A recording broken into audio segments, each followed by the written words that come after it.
The plan of attack for today is to get back on the bed and replacing the cross braces underneath. I haven't had a chance to get back out here. I had some personal stuff to take care of, and then I went to Hershey, and yeah, there's one thing after another.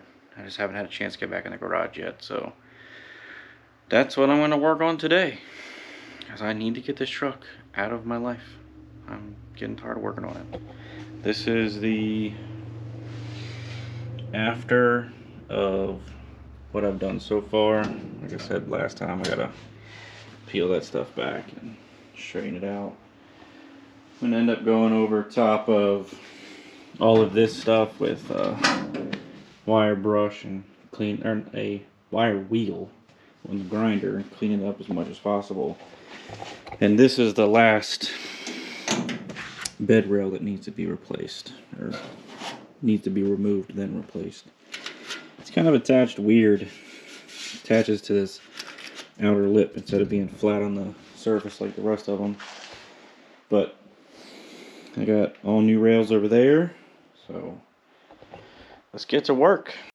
What I'm going to be using to refinish all of this surface rust, and where I ground through a little bit with the little belt sander, is a DA sander with 80 grit, which is a really cheap DA from Home Depot. It's like 40 bucks, and a die grinder with just some 80 grit, 60 grit, whatever you got laying around, it'll work. I'm not trying to take off metal, just the rust on top of the metal.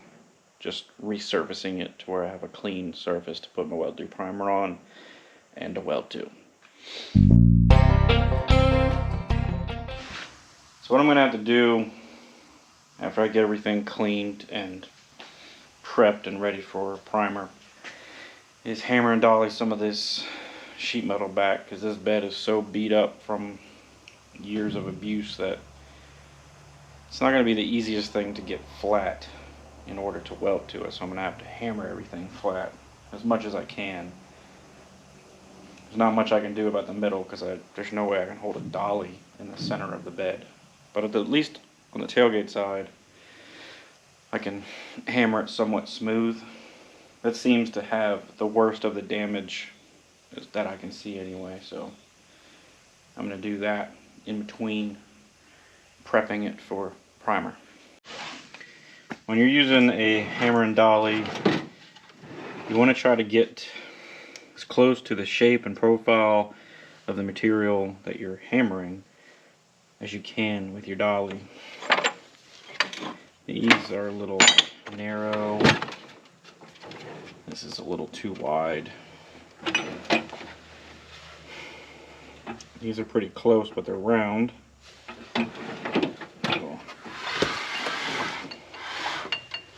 I think I'm going to try this. This is almost the exact same shape as the rails. This might be the key.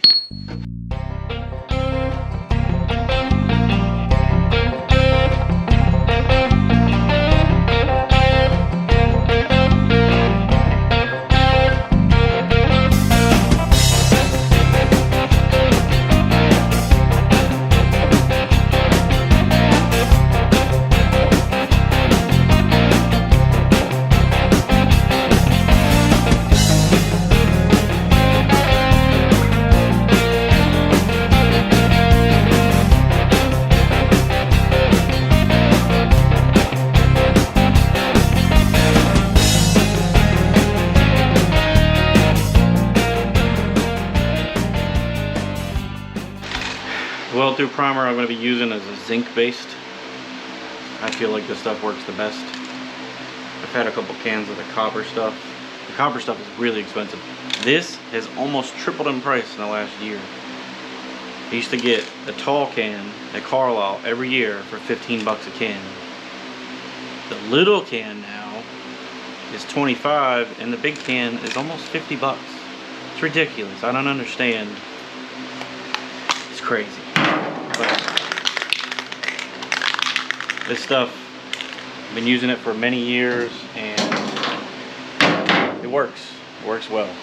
I highly recommend using weld-through primer anytime you're laying two pieces of metal together that you can't get to, that you can't put a sealer or anything in between. Even if you can, still recommend it. Very good stuff.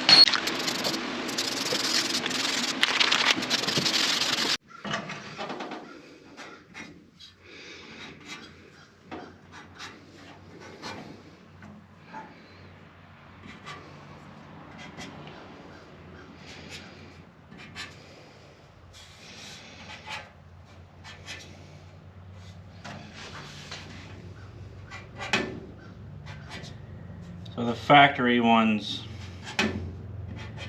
were not welded on every single pass of the ribs in the middle, so I don't feel that it's necessary to do every single one of them.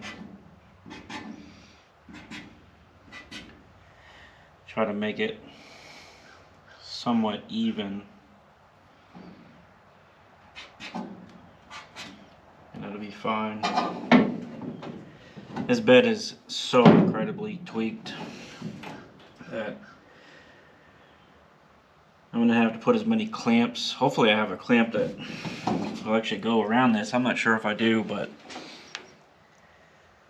I'll have to start on the high spots and work my way around it, I guess.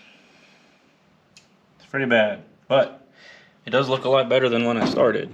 I mean, it's making contact on every rib instead of it being like this. This is crazy over here, which I'll try to fit my best to flatten it out somewhat before I go on to the next one. I just feel like if I start hammering on that, it's gonna oil can over here. It'll go back and forth a bunch, and it'll never get straight. So I think if I make this rigid, it'll give me a chance to actually straighten that out some. So what I like to do is get everything even as possible between the two sides, just as close as you can get it. The rear one straddles the top of the frame. It doesn't have bolts passing through it, so as long as you get it centered, it's fine. And then just make sure that your bed supports will bolt up into the correct position. Go through and mark out all of your tops where you want to weld. I like to put my holes through with the drill press because it's a lot easier than trying to use a hand drill and go through everything, and it's a lot quicker. So I'll get it centered with a tape measure, and I'll go through and pop all my holes through, and we'll work on the next part, actually welding that one in. I want to get this one welded in before I mess with the two middle ones, because I need to add some rigidity to the rear and try my best to reach up in there and straighten out as much of that material as I can, because it's so messed up. It's like an ocean through there. It's terrible. So next move, drill some holes.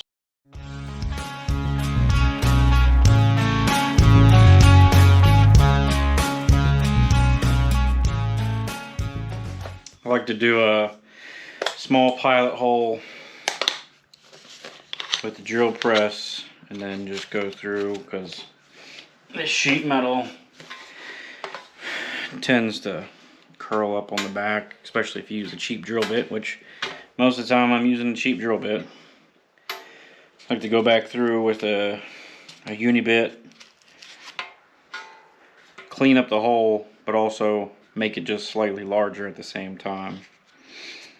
So that's what I'm going to do next.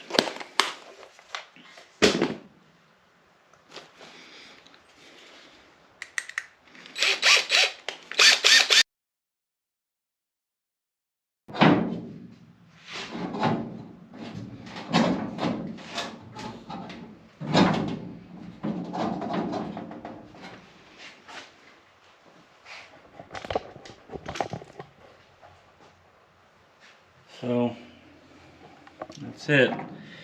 I'll pull it off one more time, spray some weld through primer on the back side of this thing, because this looks like this is like really lightly coated with something. And as you can see, you got contact all the way across, just the ends that are bowed up, but the actual bed moves. So I'll most likely get the center welded on and then press down on the ends and then just move my way forward.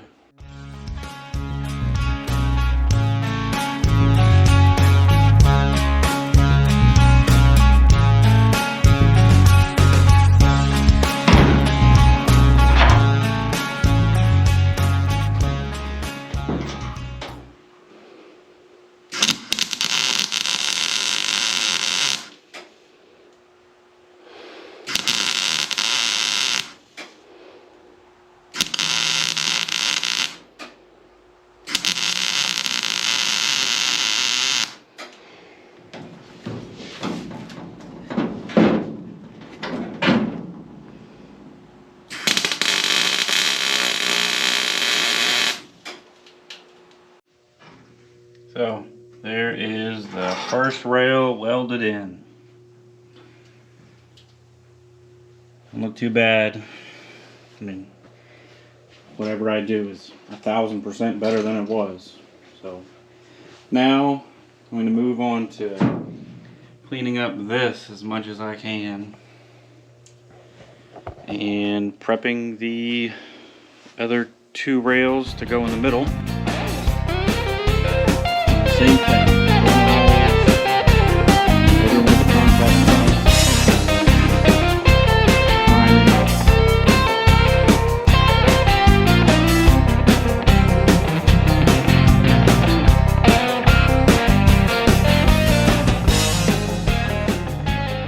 This is pretty terrible. Kind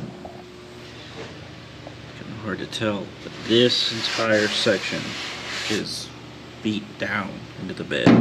So it's raised on the bottom, making this fit terrible. Absolutely terrible.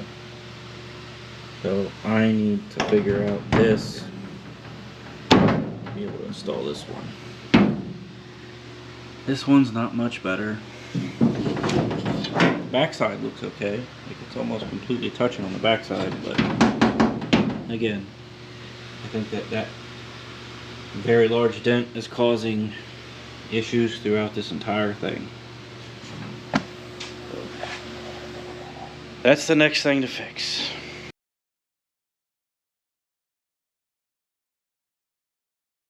I got the majority of that big swelling dent out of there, and now about half, maybe 3/4 of this thing actually makes contact. So the ends make contact and then sort of the middle makes contact, so I'll be able to weld the ends on because they'll be flat.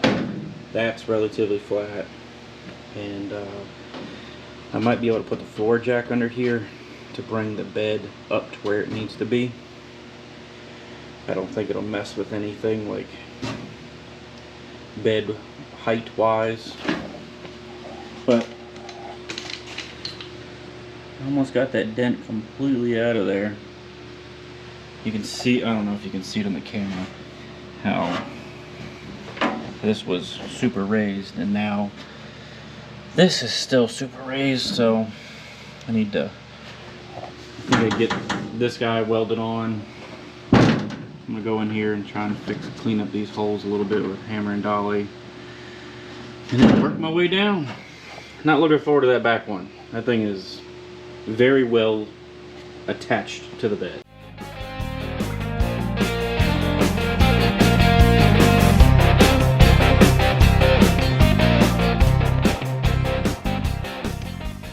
Getting this one straight to where everything is sitting flush, beating out that dent, trying to fix some other dents in here, actually made this one fit pretty good.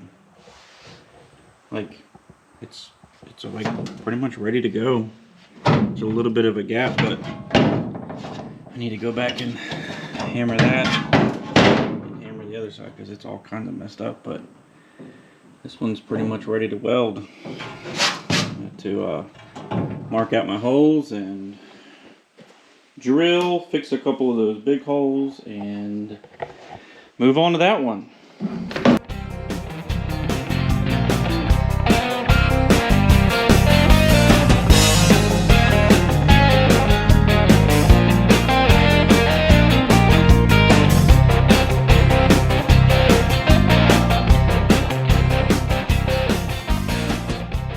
I'd say as far as bed work goes today, I'm pretty well beat. I'm done with it.